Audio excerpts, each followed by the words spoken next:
വൈഷ്ണവ ഭക്തർ ഒരുപാട് ഭക്തിയോടെ കാത്തിരിക്കുന്ന ഒരു മാസമാണ് വൈശാഖ മാസം. മാസങ്ങളിൽ ഏറ്റവും ശ്രേഷ്ഠമായ മാസമാണ് വൈശാഖ മാസം. വൈശാഖ മാസം മാധവ മാസം എന്ന പേരിലും അറിയപ്പെടുന്നുണ്ട് കേട്ടോ.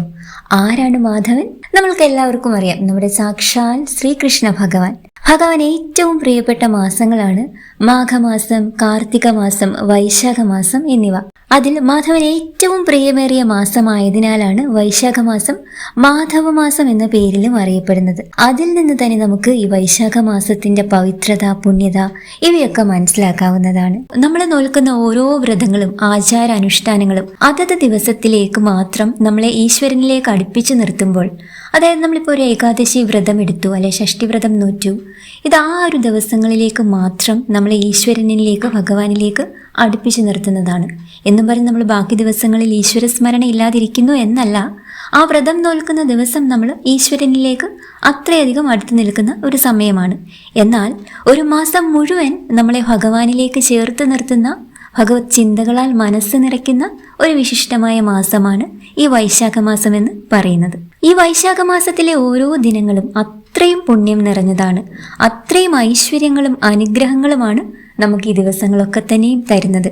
പ്രത്യേകിച്ച് ഈ വൈശാഖ മാസത്തിൽ വൈകുണ്ഠനാഥനായി നിൽക്കുന്ന ഗുരുവായൂരപ്പനെ പോയി കാണാത്തവരായി ആരും തന്നെ ഉണ്ടാവില്ല എന്ന് പറയാം. ഉറപ്പായും നിങ്ങൾ സാധിക്കുന്നവരൊക്കെ ഭഗവാനെ ഒരു ദിവസമെങ്കിലും ഈ വൈശാഖ മാസത്തിൽ ഒന്ന് പോയി കാണണേട്ടോ. കാരണം ഈ വൈശാഖ മാസത്തിൽ ഗുരുവായൂരപ്പനെ കാണാൻ കഴിയുക എന്നത് വളരെയധികം പുണ്യം ചെയ്തവർക്ക് മാത്രം ലഭിക്കുന്ന ഒരു അവസരമാണ്.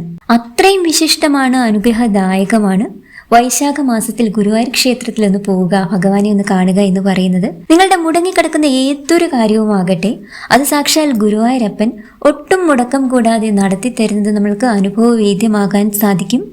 എല്ലാ ദേവീദേവന്മാരെയും പൂജിക്കാൻ അനുയോജ്യമായ മാസമാണ് വൈശാഖ മാസം.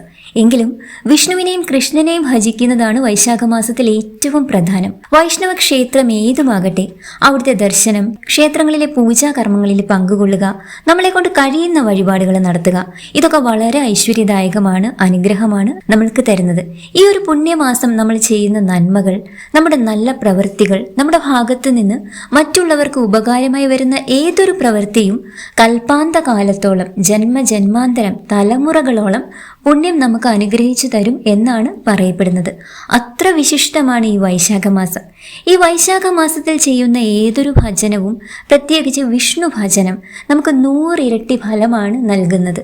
സാക്ഷാൽ മഹാവിഷ്ണുവും ലക്ഷ്മി ദേവിയും പ്രത്യക്ഷത്തിൽ ഭൂമിയിൽ വസിക്കുന്ന മാസം ഏതെന്ന് ചോദിച്ചാൽ അത് മറ്റൊരു മാസവുമല്ല, വൈശാഖ മാസമാണ്. നമുക്കറിയാം, ഐശ്വര്യത്തിന്റെ, സമ്പൽ സമൃദ്ധിയുടെ, സൗന്ദര്യത്തിന്റെ ദേവിയാണ് സാക്ഷാൽ ലക്ഷ്മി ദേവി എന്ന് പറയുന്നത്. ലക്ഷ്മി ദേവി എവിടെ വസിക്കുന്നുവോ അവിടെ സമ്പത്തും ഐശ്വര്യവും 100 ഇരട്ടി കുമിഞ്ഞുകൂടും എന്നാണ് പറയുന്നത്. അതുകൊണ്ട് തന്നെ ഈ വൈശാഖ മാസത്തിൽ ലക്ഷ്മി സമേതനായി നിൽക്കുന്ന നാരായണന്റെ നാമത്തിൽ നമ്മൾ എന്ത് തുടങ്ങി വെച്ചാലും, അതായത് പുതിയ സംരംഭങ്ങളോ എന്ത് പുതിയ കാര്യങ്ങളോ ആവട്ടെ, ഏറ്റവും അനുയോജ്യമായ മാസമാണ് ഈ വൈശാഖ മാസം എന്ന് പറയുന്നത്. ഈ പുണ്യമാസത്തിൽ വ്രതം നോൽക്കുന്നത് അത്രയും പുണ്യമാണ്, അത്രയും ഐശ്വര്യമാണ്. ഈ വൈശാഖ മാസം മുഴുവൻ ഒരിക്കലെടുത്ത് വ്രതം നോൽക്കുന്നവരുണ്ട്. എല്ലാ ദിവസവും വിഷ്ണു ശ്രീകൃഷ്ണ ക്ഷേത്ര ദർശനം നടത്തുന്നവരുണ്ട്. അതുമല്ലെങ്കിൽ തൊട്ടടുത്തുള്ള ഏതൊരു ക്ഷേത്രത്തിലും നമുക്ക് ദിവസവും ദർശനം നടത്താൻ പറ്റുന്നവർക്ക് അങ്ങനെ നടത്താവുന്നതാണ്. കഴിയുന്ന ദിവസങ്ങളിലെല്ലാം പോകാവുന്നതാണ്.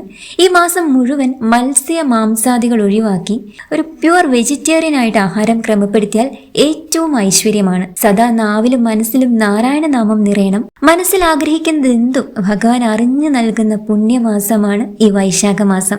മനസ്സറിഞ്ഞ് വിളിക്കുന്ന നമ്മളുടെ ഒരൊറ്റ വിളിയിൽ ഭഗവാൻ കൺമുന്നിൽ പ്രത്യക്ഷപ്പെടുന്ന മാസമാണ് ഈ പുണ്യമാസമായ വൈശാഖ മാസം എന്ന് പറയുന്നത്. അത് സാക്ഷാൽ മഹാവിഷ്ണുവിന്റെ രൂപത്തിലാകണമെന്നില്ല കേട്ടോ. നമ്മളുടെ ഒരു നിസ്സഹായ അവസ്ഥയിൽ ചേർത്ത് പിടിക്കുന്ന ഏതെങ്കിലും മനുഷ്യ രൂപത്തിലാകും ഭഗവാൻ നമ്മുടെ മുൻപിലെത്തുക. ഈ ഒരു മാസം പൂർണ്ണമായും ഭഗവാന് സമർപ്പിക്കുക എന്ന് പറഞ്ഞ് നമ്മൾ ഈ ഒരു മാസം മുഴുവൻ വ്രതം നോറ്റ് 24 മണിക്കൂറും നാമജപത്തിലിരിക്കണമെന്നല്ല. നമ്മുടെ ആരോഗ്യത്തിനും സാഹചര്യത്തിനും ഒക്കെ അനുസരിച്ചിട്ടാവണം ഏതൊരു വ്രതവും എടുക്കാനായിട്ട് ഈ വൈശാഖ മാസത്തിൽ ഏറ്റവും പുണ്യകരമായ മറ്റൊരു കാര്യമാണ് പ്രഭാത സ്നാനം. അത് നിർബന്ധമായും എല്ലാവരും ചെയ്തിരിക്കണം കേട്ടോ. സ്നാനവും നാരായണ ജപവും പാവങ്ങൾക്ക് ദാനവുമാണ് വൈശാഖ ധർമ്മങ്ങൾ എന്നറിയപ്പെടുന്നത് തന്നെ. മറ്റു വ്രതങ്ങൾ ഒന്നും തന്നെ ഈ മാസം നിങ്ങൾക്ക് എടുക്കാനായില്ലെങ്കിലും ഈ 3 കാര്യങ്ങൾ നിശ്ചയമായും നിങ്ങൾ ചെയ്തിരിക്കണം. അതിന്റെ ഫലം എന്ന് പറയുന്നത് നിങ്ങൾക്ക് ഊഹിക്കാവുന്നതിലുമൊക്കെ അപ്പുറമാണ്. 6 നാഴിക പുലരുന്നത് വരെ, അതായത് സൂര്യൻ ഉദിക്കുന്നതിന് 6 നാഴിക മുൻപായിട്ട് ജലാശയങ്ങളിൽ, അതായത് ഏതൊക്കെ ജലാശയങ്ങൾ ഉണ്ടോ ഭൂമിയിൽ, നമ്മുടെ വീടുകളിലെ കിണറുകളിൽ പോലും എല്ലാ പവിത്ര നദികളുടെയും സാന്നിധ്യം ഉണ്ടാകും എന്നാണ് പറയുന്നത്. അതുകൊണ്ട് തന്നെ സൂര്യോദയത്തിന് 6 നാഴിക മുൻപായിട്ട്, അതായത് ഒരു 4 മണി 4:30 മുൻപായിട്ട് നമ്മൾ കുളിക്കുന്നത് ഏറ്റവും ഐശ്വര്യദായകമാണ്. അത് നിർബന്ധമായും ഈ ഒരു മാസത്തിൽ എല്ലാവരും ചെയ്തിരിക്കണം എന്നാണ് പറയുന്നത്. കാരണം പവിത്ര നദികളുടെ സാന്നിധ്യം ആ ഒരു പുലരുന്നതിന് 6 നാഴിക മുൻപ് വരെ കാണുകയുള്ളൂ. അതുകൊണ്ട് നമ്മൾ അറിഞ്ഞോ അറിയാതെയോ ചെയ്തിട്ടുള്ള എല്ലാ പാപങ്ങളിൽ നിന്നും മോചനം ലഭിക്കും. അല്ലെ, നമ്മുടെ പിതൃക്കളൊക്കെ അറിഞ്ഞോ അറിയാതെയോ ചെയ്ത പാപകർമ്മങ്ങളുടെ ഫലമൊക്കെ നമ്മൾ അനുഭവിക്കുന്നുണ്ടാകും. അതിൽ നിന്നൊക്കെ മോചനം ലഭിക്കാൻ ഈ ഒരു വൈശാഖ മാസത്തിലെ 6 നാഴിക പുലരുന്നതിന് മുൻപുള്ള സ്നാനം ഏറ്റവും ഫലപ്രദമാണ് എന്നാണ് പറയുന്നത്. ജപം, ഹോമം, പുരാണപാരായണം, സജ്ജന സംസർഗം എന്നിവയും വൈശാഖ കാലത്ത് വളരെയധികം നമ്മുടെ ഭവനങ്ങളിൽ ഐശ്വര്യം കൊണ്ടു തരുന്നതാണ്. ഈ സുദിനങ്ങളിൽ അതിഥിയെ ദേവനായി സങ്കല്പിച്ച് സ്വീകരിക്കണമെന്നാണ് ഭഗവാൻ പറഞ്ഞിരിക്കുന്നത്. മഹാവിഷ്ണു വൈകുണ്ഠം വിട്ട് ഓരോ ഭക്തനെയും നേരിൽ കാണാൻ വേഷപ്രജനനായി സമീപിക്കുന്നതും ഈ പുണ്യമാസത്തിലാണെന്നാണ് വിശ്വാസം. അതുകൊണ്ട് തന്നെ വീട്ടിലെത്തുന്ന അതിഥിയെ ദേവനായി സങ്കല്പിച്ച് ഉപചാരപൂർവം അതിഥി ദേവോ ഭവ എന്ന സങ്കല്പത്തോടെ സ്വീകരിച്ചിരുത്തണമെന്ന് പുരാണങ്ങൾ അടിവരയിട്ട് പറയുന്നു. മാത്രമല്ല, അതിഥിക്ക് പഴവർഗ്ഗങ്ങൾ ഉൾപ്പെടെ ഭക്ഷണം, വസ്ത്രം, ധനം തുടങ്ങിയവ നൽകി വേണം യാത്ര അയക്കാനെന്നും പുരാണങ്ങൾ പറയുന്നുണ്ട് കേട്ടോ. ദാനധർമ്മങ്ങൾക്കും ഈശ്വര ചിന്തയ്ക്കും സൽപ്രവൃത്തിക്കും വൈകുണ്ഠനാഥൻ സാക്ഷാൽ മഹാവിഷ്ണു നമ്മൾ ഭക്തജനങ്ങൾക്ക് അത്രയും അനുഗ്രഹവും ഐശ്വര്യവും നൽകുമെന്നത് അനുഭവമാണ്. വൈശാഖ മാസത്തിൽ ഉപവാസ സമാനമായ ലളിത ജീവിതം നയിക്കണമെന്ന് സ്കന്ദപുരാണം പറയുന്നു. അക്ഷയ തൃതീയ, ശുക്ലപക്ഷ ദ്വാദശി, പൗർണമി എന്നീ 3 ദിനങ്ങളിൽ വ്രതമനുഷ്ഠിച്ചാൽ വൈശാഖമാസം മുഴുവൻ വ്രതമനുഷ്ഠിച്ചതിന് തുല്യമാണെന്നും പുരാണങ്ങൾ പറയുന്നുണ്ട്. ലക്ഷ്മി നാരായണ ഭജനത്തിന് ഏറ്റവും അനുയോജ്യമായ കാലമാണ് ഈ വൈശാഖ മാസം എന്ന് പറയുന്നത്.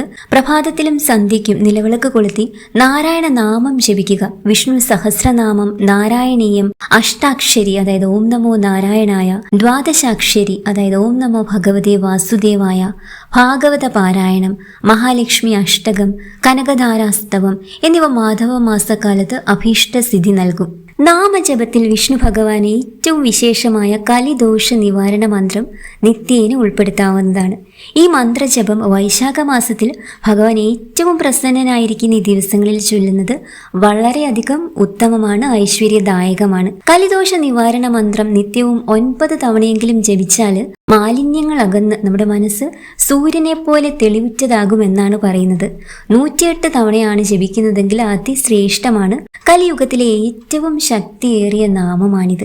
കലിദോഷ നിവാരണ മന്ത്രം ഇതാണ്: ഹരേ രാമ രാമ രാമ ഹരേ ഹരേ, ഹരേ കൃഷ്ണ കൃഷ്ണ കൃഷ്ണ ഹരേ ഹരേ. ഒരിക്കൽ നാരദ മഹർഷി ബ്രഹ്മാവിനെ സമീപിച്ച് ഏവർക്കും കഷ്ടത നൽകുന്ന ഈ കലിയുഗ ദുരിതത്തിൽ നിന്ന് മുക്തി നേടുന്നത് എങ്ങനെ എന്ന് ചോദിക്കുകയുണ്ടായി.